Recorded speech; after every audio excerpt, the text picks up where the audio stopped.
বিয়ে নিয়ে আবারও খুব গুরুত্বপূর্ণ আপডেট। তো ভিডিওটি 1 সেকেন্ডের জন্য স্কিপ করবেন না, পুরোটা দেখবেন। আর আপনি যদি আমাদের চ্যানেলের নতুন দর্শক হয়ে থাকেন এবং চ্যানেলকে সাবস্ক্রাইব না করে থাকেন, তো অবশ্যই চ্যানেলকে সাবস্ক্রাইব করবেন এবং আমাদের পাশে থাকবেন। তো ভিডিওটি শুরু করা যাক। বেতন কমিশন, বেতন দ্বিগুণ হওয়ার সম্ভাবনা। পশ্চিমবঙ্গের সরকারি কর্মচারীদের জন্য একটি বড় খবর আসতে চলেছে। সূত্র মারফত জানা যাচ্ছে, রাজ্য সরকার শীঘ্রই সপ্তম বেতন কমিশন গঠনের ঘোষণা করতে পারে। এই ঘোষণা বাস্তবায়িত হলে সরকারি কর্মীদের বেতন এক ধাক্কায় দ্বিগুণ হওয়ার সম্ভাবনা রয়েছে।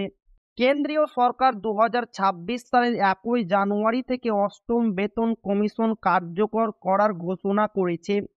পশ্চিমবঙ্গের সরকারি কর্মীরা এখনও ষষ্ঠ বেতন কমিশনের অধীনে রয়েছে, যা 2015 সালে গঠিত এবং 2019 সালে কার্যকর হয়েছিল।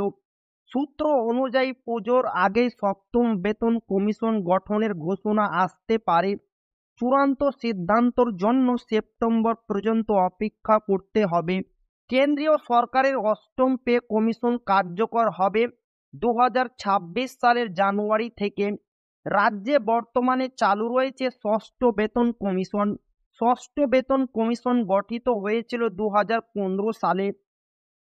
ষষ্ঠ বেতন কমিশন কার্যকর হয়েছিল 2019 সালে। রাজ্য সরকারি কর্মীদের বর্তমানে মহার্ঘ ভাতা 14%, এপ্রিল থেকে 18% হবে। কেন্দ্রীয় সরকারি কর্মীদের বর্তমান মহার্ঘ ভাতা 53%, রাজ্য ও কেন্দ্রের ডিএর পার্থক্য 39%, এপ্রিল থেকে 35% হবে।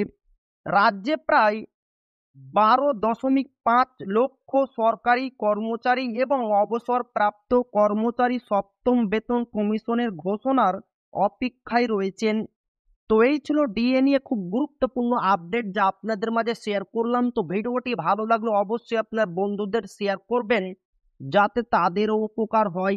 আর আপনি যদি এখনো আমাদের চ্যানেলকে সাবস্ক্রাইব না করে থাকেন, তো অবশ্যই চ্যানেলকে সাবস্ক্রাইব করবেন এবং আমাদের পাশে থাকবেন। তো আবারও দেখা হবে ডিএ রিলেটেড খুব গুরুত্বপূর্ণ ভিডিওতে।